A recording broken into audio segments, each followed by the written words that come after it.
Bienvenue dans 10 minutes, le podcast des Français dans le monde qui aide tous ceux qui se préparent ou qui vivent de près ou de loin la mobilité internationale. Je suis Gauthier Saïs et j'ai le plaisir de passer 10 minutes avec Julie Deshaies. On part à Rouen.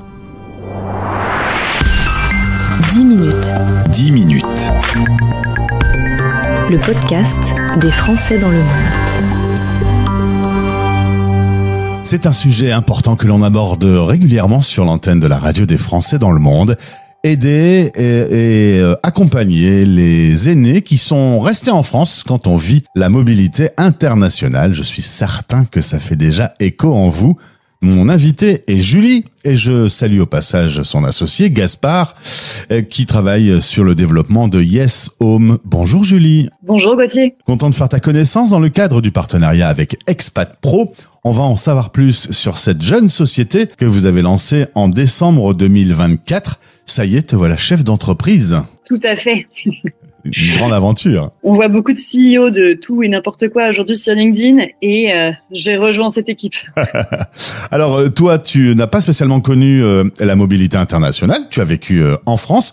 Ton associé, lui, a eu l'occasion plus jeune de vivre pendant quelques temps en Australie. Finalement, c'est quand même assez important d'avoir connu cette expérience parce que peut-être que ça allume des lumières qui ne se seraient pas allumées s'il n'y avait pas eu la connaissance de l'international. Complètement. Lorsqu'on parle avec des personnes expatriées dont Gaspard a pu être entouré et que je peux aussi côtoyer au quotidien, on se rend compte que absolument tous ont connu ou connaîtront à un moment l'accompagnement d'une personne âgée, un parent, un grand-parent. Accompagner une personne âgée, c'est quelque chose qui peut être difficile au quotidien parce qu'on ne sait pas toujours vers quoi se tourner, quelle solution mettre en place, mais qui devient un réel casse-tête lorsqu'on est loin, à l'étranger, pour plusieurs raisons, parce qu'on doit gérer la coordination d'acteurs à distance, mais aussi parce qu'on a parfois du décalage horaire qui fait que faire le lien avec tous ces intervenants est particulièrement complexe. Et puis enfin, pour tous ceux qui sont à l'étranger depuis longtemps, parfois 10, 15, 20 ans, le système social français devient finalement très énigmatique, on ne sait plus comment tout fonctionne, quels sont les dispositifs locaux que l'on peut activer.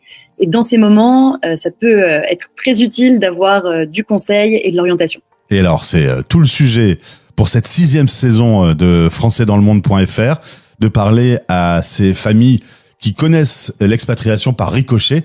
Techniquement, il y a 3 millions de Français qui vivent l'expatriation. Ça veut dire qu'il y a 6 millions de parents qui sont, eux, restés en France, plus les familles, les frères, les sœurs, les cousins, etc. Et en effet, quand il y a des kilomètres qui nous séparent, c'est parfois moins facile d'intervenir. Tu disais que en France, 1 personne sur 5 était aidante. D'un proche en perte d'autonomie, oui, tout à fait. 1 sur 5 et ce sera bientôt 1 sur 4 dans les entreprises parce qu'avec le vieillissement de la population, on a forcément plus de personnes aidantes d'un proche en perte d'autonomie.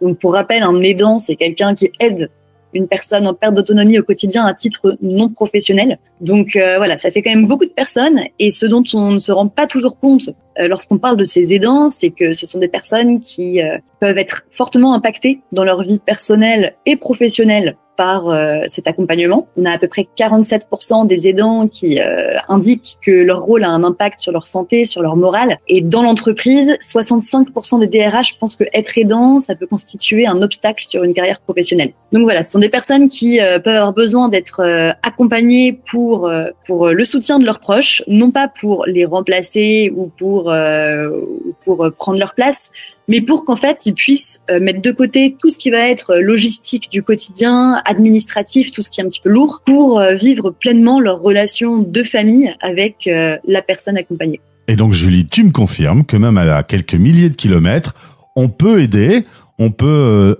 avec Yes Home, coordonner en tout cas l'ensemble des intervenants et des choses nécessaires à faire. Ça commence d'ailleurs chez vous par un diagnostic qui est gratuit.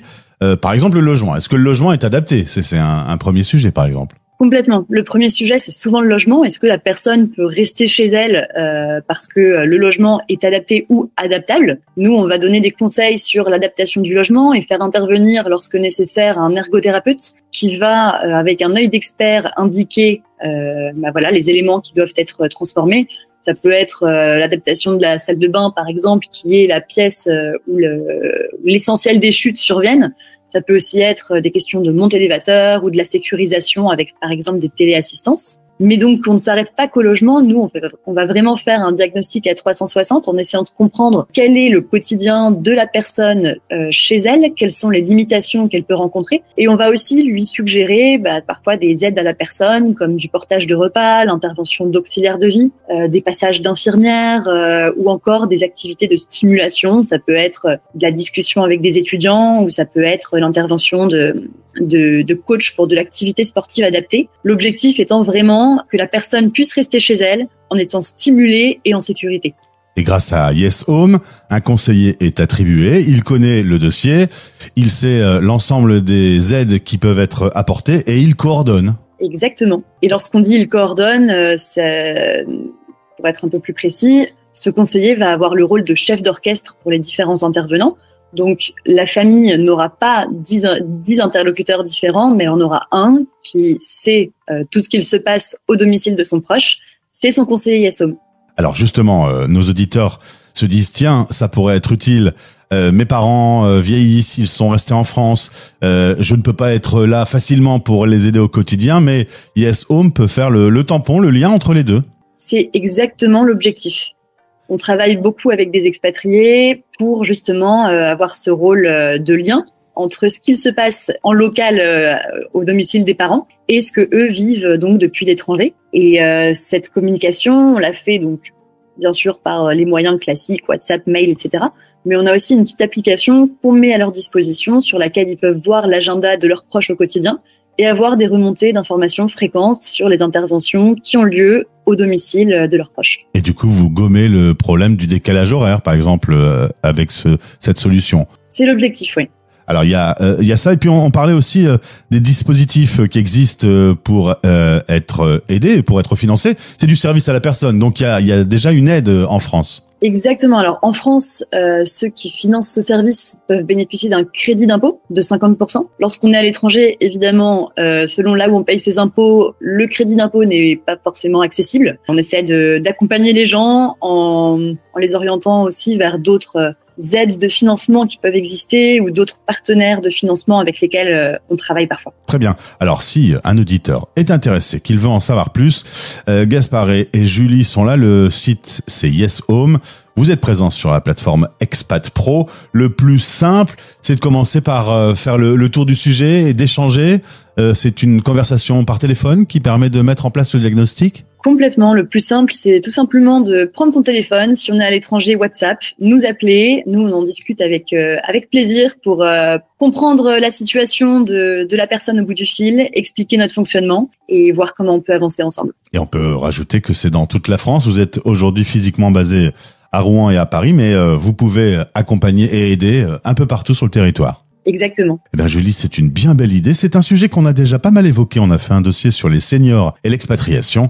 Il existe aujourd'hui, petit à petit, des sociétés comme la vôtre qui existent et qui peuvent faciliter le quotidien. C'est une belle idée. Puis, on le rappelait dans les chiffres aujourd'hui, il y a de plus en plus de personnes à accompagner. Donc, c'est un business en devenir. C'est ça. Merci beaucoup, Gauthier, pour ton accueil. Et à très vite. Au revoir.